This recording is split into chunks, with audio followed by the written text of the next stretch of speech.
So we previewing Roman Chocolatito Gonzalez versus Srisaket so Rungvisai for Roman Gonzalez's WBC Super Flyweight Championship.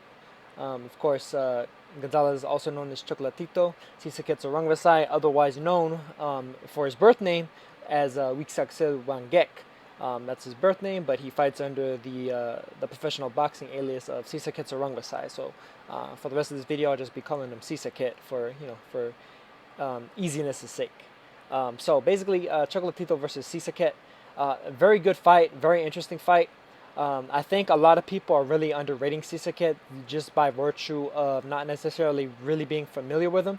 The man has a record of 41-4-1 with 38 knockouts. A pretty damn solid record if you actually take a look at it, especially with regard to the fact that that single draw and those 3 losses took place in his first 5 fights. So he would through 5 fights, he had a really tough way to go. His pro debut was against then 9-2 Akira Yagashi. Of course, now Yagashi is a 3-time world champion, 3-weight world champion, a guy that won titles at 105, 108, and 112. He's currently still the IBF? Yeah, it's the IBF light flyweight champion of the world.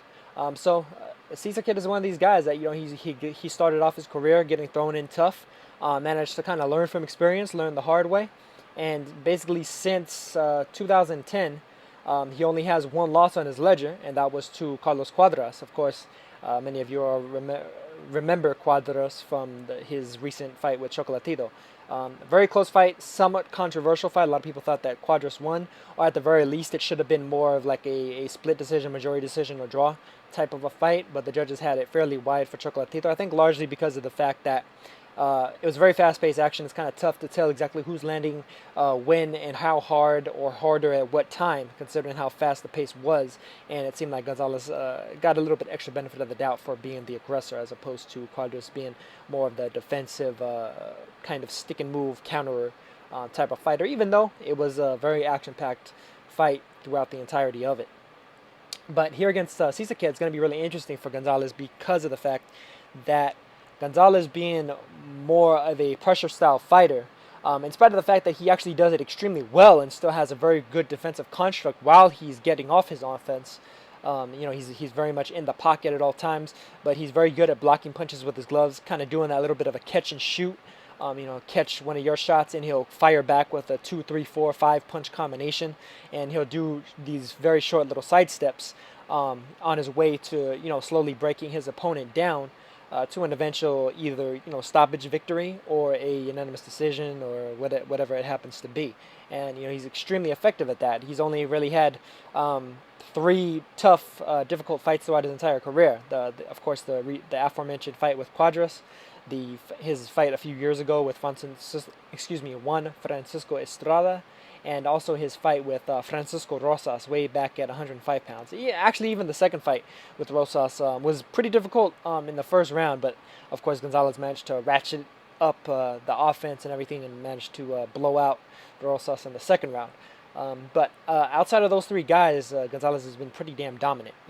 He pretty much hasn't had a close fight outside of 3 top level fighters, basically at the lowest weight classes, between 105 to 115. Here against Srisaket, so Rungvisai, Rungvisai has a similarity in that regard, simply because of the fact that since his last loss, what was that, 7 years ago, he's been pretty much undefeated, and he's knocked out just about everybody that he's fought. 38 knockouts and 41 victories is a pretty impressive feat. It's a 90% knockout ratio in the amount of wins that you have. And as a matter of fact, he hasn't ever actually even gone past 10 rounds in his career. So that actually might wind up working against him with regards to Gonzalez. Because with Gonzalez, you have to have an excellent gas tank. You definitely have to have a great stamina base, a great endurance base in order to be able to keep pace with him, keep fighting with him, especially in those later rounds. Because Gonzalez almost doesn't get tired. Really, the only time I've ever truly seen him tired was in the Cuadras fight, which was, like I said, fought at such a fast pace, and Cuadras being slightly naturally bigger, heavier, faster, stronger guy, I think appeared to kind of weigh its toll on Gonzalez, particularly in those later rounds, like around 8, 9, 10. right around there before Gonzalez managed to kind of catch a second win and managed to basically kind of eke it out in the end. But Srisaket, he's a very impressive puncher, very strong body puncher in particular. He kind of reminds me stylistically of Takashi Miura. He weighs on that left hand very, very extensively, but I think he has quicker hands than Miura.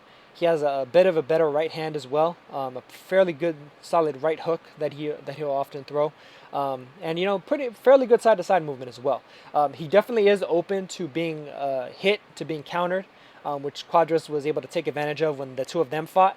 That fight wound up getting stopped in the 8th round, and they went to the scorecards because there was a clash. There was a head clash that caused a cut over one of Carlos Quadras' eyes, and so they went to the scorecards, and Quadras was ahead on all 3 scorecards. Not necessarily by the widest of margins, though. It was 73-78, 74-77, and 75-77. So that was a bit of a through 8 rounds. That's like between 6-2 and 5-3. In terms of the actual rounds won. So Srisaket was running Quadras pretty close, and if you actually watch that fight, I think it was definitely a very competitive fight throughout. It seemed like Quadras was just a slight step ahead of Srisaket in terms of athletic and agility abilities. He's just a little bit quicker on the draw, was able to beat Srisaket to the punch, but Srisaket was definitely landing his own shots with a significant amount of authority, even if they tended to be a little bit more few and far between. Srisaket's game seemed to be more so to try and wear Quadras down late and potentially maybe get a stoppage over him. But considering what Quadras has shown to date, though, I'm not necessarily sure if that would have happened. But regardless of that fact, Quadras arguably could have defeated Gonzalez. So really what you have is roughly a fairly even level fight for Gonzalez, which is why it's really interesting that it seems like Gonzalez is such a wide favorite in terms of the betting odds and everything.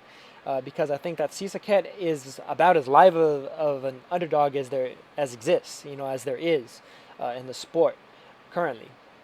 Definitely a very big puncher, and Gonzalez, considering the fact that he has very much an inside fighter type of style, he's going to be in that danger zone range pretty much all night with Srisaket. I do think that Gonzalez will win this fight, particularly because he has the quicker hands and he's able to get off combinations and do those, like I said, those little short defensive side steps in the midst of his offense as well as his opponent's offense, in order to probably beat Srisaket to the punch. He's also, he strings the punches together a bit better. Srisaket tends to be a little bit more 1 or 2 shots at a time, as compared to the way that Gonzalez operates.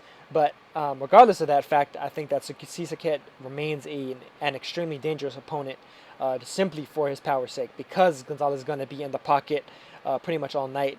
I think this fight is really going to show and tell exactly where Gonzalez's level of defense is at, as well as where he stacks up among 115 pounders. Of course, he was very, very dominant at the likes of 105, 108, and even 112.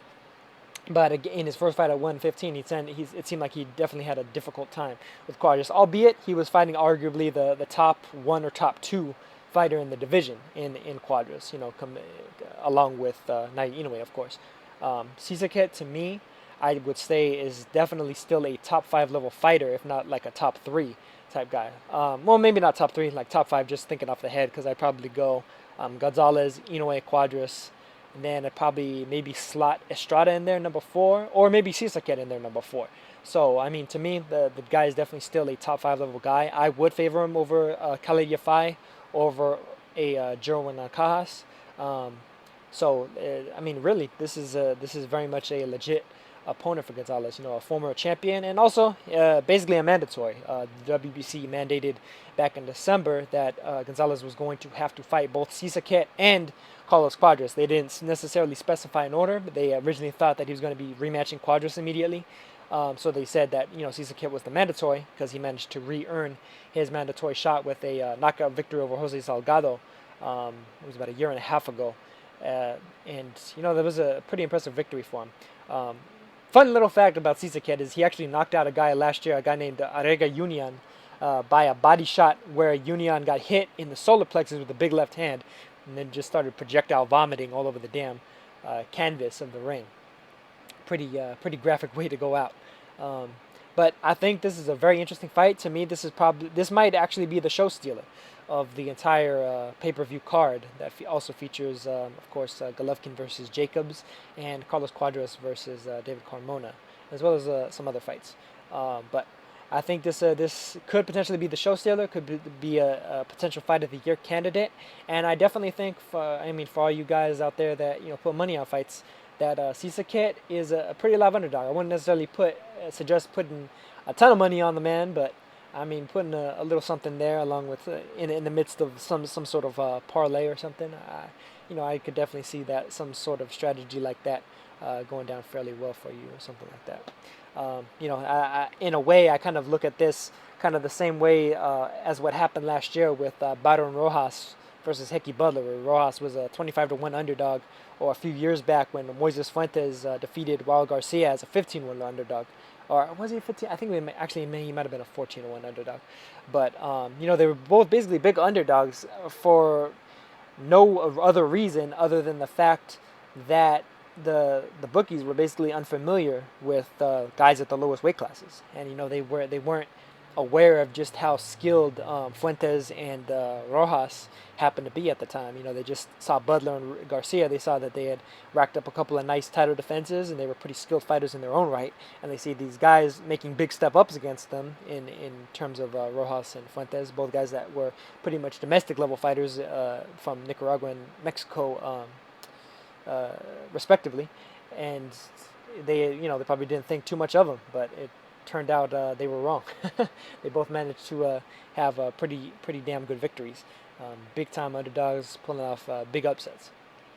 So I could definitely see something like that happen with Srisaket. It would definitely be a big time shocker, world shocker, but it wouldn't necessarily be a shocker to me or anybody that's really familiar with the man, especially if you've watched his fight with Cuadras, because Cuadras ran Gonzalez about as close as it gets, and Srisaket is outside of Gonzalez, is the only other fighter to really win rounds off of Cuadras. So that at the very least puts Srisaket at a near footing with Gonzalez, pound for pound notwithstanding, just by virtue of the fact that he is a bigger, stronger fighter, and Gonzalez is now fighting at a weight class where he doesn't necessarily hold every single advantage, all the physical advantages along with the technique advantages. Here I'd say he has the technique advantages against Srisaket, but Srisaket definitely holds the physical advantages in terms of size, strength, and just natural power and such. So it'll be interesting to see how this fight turns out. I think it'll be a very enjoyable fight to watch. It might wind up being the show stealer, depending on exactly what happens in the other fights, particularly the main event, depending on how competitive Jacobs happens to be, if he happens to be maybe an odds upsetter as well. But that is all for my preview of Roma Chocolatito Gonzalez versus Srisaket Rungvisai, a.k.a. Wisaksel Wangek. I think it's going to be a fun fight, and I hope you guys enjoy it, and I will catch you guys in the next one. Peace.